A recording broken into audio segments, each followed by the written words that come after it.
วิดีโอนี้ค่อยมาแนะนำสำหรับบางคนที่ถามมาปลดล็อกไอดีตัวนี้ราคาเท่าไหร่เนาะมักถามมาประจำแต่ว่าเช็ครุ่นบ่เป็นเนาะวันนี้ค่อยจะมาแนะนำให้เช็ครุ่นเช็คเวอร์ชันเครื่องแล้วก็ถ่ายรูปส่งมาให้ค่อยเนาะบางคนยังเช็คกันบ่เป็นเท่าปานนี้เนาะให้ปิดเครื่องก่อนเนาะ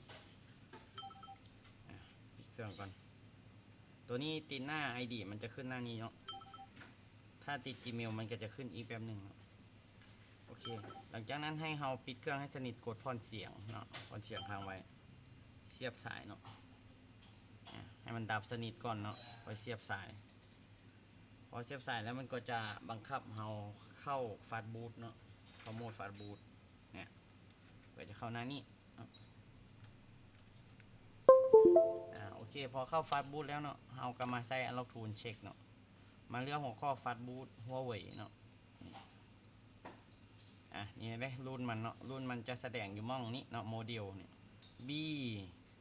R A A L 00เนาะให้เฮาถ่ายรูปหน้านี้ส่งให้ค่อยเนาะอยู่ในนี้มันก็จะบอกอย่างเนี้ยมันจะบอกเวอร์ชันพร้อมเนาะบอกเวอร์ชันพร้อมบอกรุ่นพร้อมเนาะเขาก็เอารุ่นนี้ถ่ายรูปมาส่งให้ค่อยก็ได้เนาะ